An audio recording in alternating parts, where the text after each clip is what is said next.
South আফ্রিকায় বসবাসকারী সাজ্জাদ, পুরো নামটা অবশ্য আমি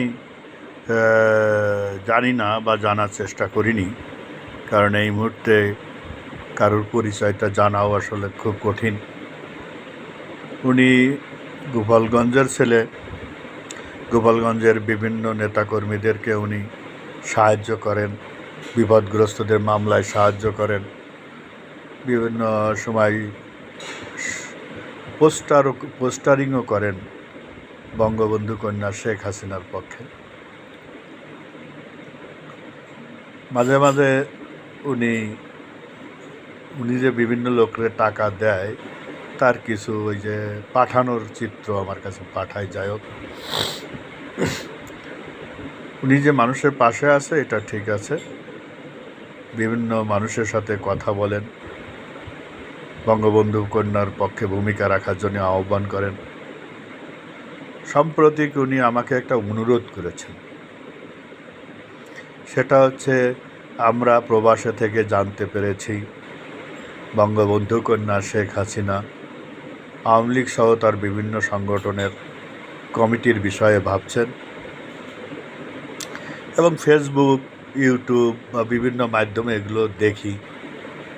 ইতিমধ্যে ইঞ্জিনিয়ার মোশাররফ সাহেব বীর মুক্তিযোদ্ধা, বীর চটলার সন্তান, যদিও অনেকে বলে, আমি বলি উনি বাঙালির সন্তান রূপান্তরিত হয়েছেন। তার জানাজায় শরিক হওয়ার অপরাধে আজকেও দেখলাম অনেক ছেলে মেয়েদের গ্রেপ্তার করা হয়েছে। হাই বাংলাদেশ, একজন মানুষ মারা গেছে। আল্লাহ নিজেই কুরআন শরীফের মধ্যে বলেছেন যে যখন কোনো মানুষ মারা যায় তখন আল্লাহর সিদ্ধান্তের অধীনে সে চলে যায় টোটালি। ইন্না লিল্লাহি ওয়া ইন্না ইলাইহি রাজিউন, এই কথাটি আল্লাহই শিখিয়েছেন। তারপরেও ক্ষমা নাই, নামাজ যায় না, জানাজায় কেন অংশগ্রহণ করলো। তা আমার কাছে মনে হয় এটা আল্লাহর বিরুদ্ধে একটি সিদ্ধান্ত।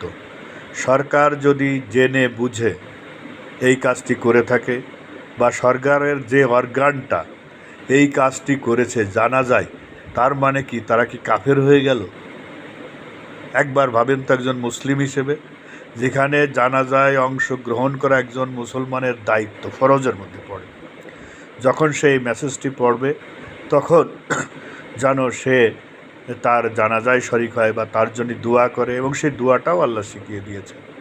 যাই হোক, আজকে যখন এটা দেখলাম তখন মনে হলো যে আমরা কি বাংলাদেশের সংখ্যাগরিষ্ঠ মুসলিম দেশে বসবাস করছি, না যে ইহুদিদের বিরুদ্ধে সমগ্র মুসলমানরা কথা বলছে সেই ইহুদিদের কোনো প্রতিনিধি বাংলাদেশের শাসন ব্যবস্থায় বা তার সহায়ক শক্তি হিসেবে, বা সেই ইহুদিদের কোনো সুনির্দিষ্ট এজেন্ট আজকে বাংলাদেশের শাসন ব্যবস্থায় বা শাসন ব্যবস্থার সহায়ক হিসেবে সরকারের দুর্নাম করার জন্যে এই কাজটা করছে। আমি একজন মানুষ হিসেবে, কারণ এতটা নির্মম নির্দয় কীভাবে হতে পারে? যার নাম বাংলাদেশে আছে প্রধানমন্ত্রী হিসেবে, তিনি তারেক রহমান।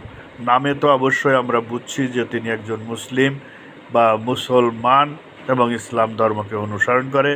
যেহেতু সংবিধানের বিসমিল্লাহির রহমানির রহিম কথাটি সংযুক্ত করেছিলেন, তার বাবা এই ধরনের দাবিও করেন, এবং ইসলাম ছাড়া অন্য কিছু তারা বিশ্বাস করে। তার জানাজায় অংশগ্রহণ করার অপরাধে গ্রেপ্তার, এইটাকে বাংলাদেশের মানুষ কীভাবে নেবে আমি জানি না। আমি বাংলাদেশের বিবেকবান মানুষের উপর ছেড়ে দিলাম, এ বিষয়ে আমার কোনো কথাই নাই। এই যে যা বলেছি তার জন্য ক্ষমা চাচ্ছি, কারণ আমি একজন মানুষ, তারপরে আমি বাঙালি, তারপরে আমি মুসলমান।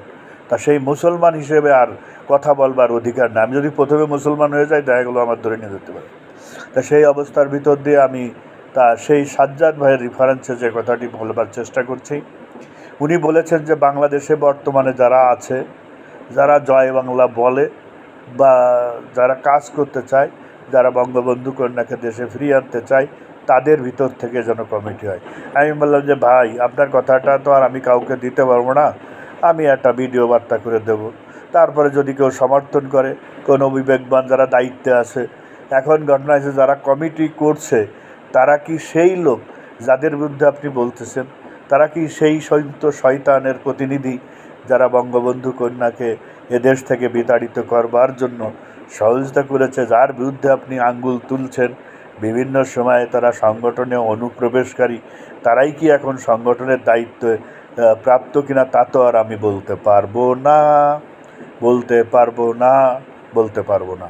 তবে আমি ইন জেনারেল বাংলাদেশ, বাঙালি এবং বাংলাদেশের যারা মুজিব প্রেমিক তাদের উদ্দেশ্যে একটি বার্তা দিতে পারি।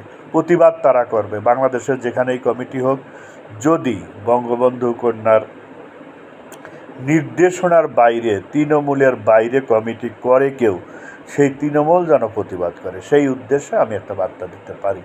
আরেকটি কথা আপনি বলেছেন হামের বিষয়ে, ভাই এসব বিষয়ে কথা বলা যাবে না, কারণ সরকারের একজন মন্ত্রী বলেছে এখনও 1000 লোক মরে নাই, তাহলে এত কথা কেন? 1000 শিশু মরার পরে আপনারা কথা বলেন, কারণ দুটো না একটা শিশু হেলিকপ্টারে গুলি করার কারণে শেখ হাসিনাকে বাংলার মাটিতে উচ্ছেদ করা আসছিল। সেই শিশুর জীবনের মূল্য আছে, কারণ সেটা ছিল একটা মেটিকুলাস ডিজাইনের অধীনে। কিন্তু আজকে যে লক্ষাধিক শিশু হামের আক্রান্ত, তার ভিতর 1000 শিশু যদি না মারা যায়, তাহলে ব্যবসা বাণিজ্য, ওষুধ নীতি এগুলো লুটপাট হবে কি করে? এটা তো আল্লাহ পক্ষ থেকে একটা সুযোগ করে দেওয়া হয়েছে নতুন করে আয় করবার, সেই সুযোগে না যাওয়া পর্যন্ত কোনো কথা বলা যাবে না। হয়তো মানবিক কথা এইটাই, আসলে মানবতার নির্দিষ্ট কোনো সংজ্ঞা নাই, ধর্ষণের নির্দিষ্ট কোনো সংজ্ঞা নেই, হত্যারও নির্দিষ্ট কোনো সংজ্ঞা নাই। আল্লাহর কুরআন এখানে কার্য করেন। আল্লাহ বলেছে বিনা কারণে, বিনা অজুহাতে যদি একটি মানুষকে হত্যা করা হয়, তার সমগ্র মানবতাকে হত্যা করা হলো। এখন এই যে 400-500 যদি শিশু মারা যায় থাকে, তা আল্লাহর একদিন সমান পৃথিবীর 1000 বছর, তা সেই হিসেবে তো এটা কিছুই না। 400 জন, তা তো একজন হয়নি আল্লাহর হিসেবে। কিয়ামতের দিন যে আল্লাহর ব্যবস্থা করবে, তো দেখেন কি হয়, অপেক্ষায় থাকি।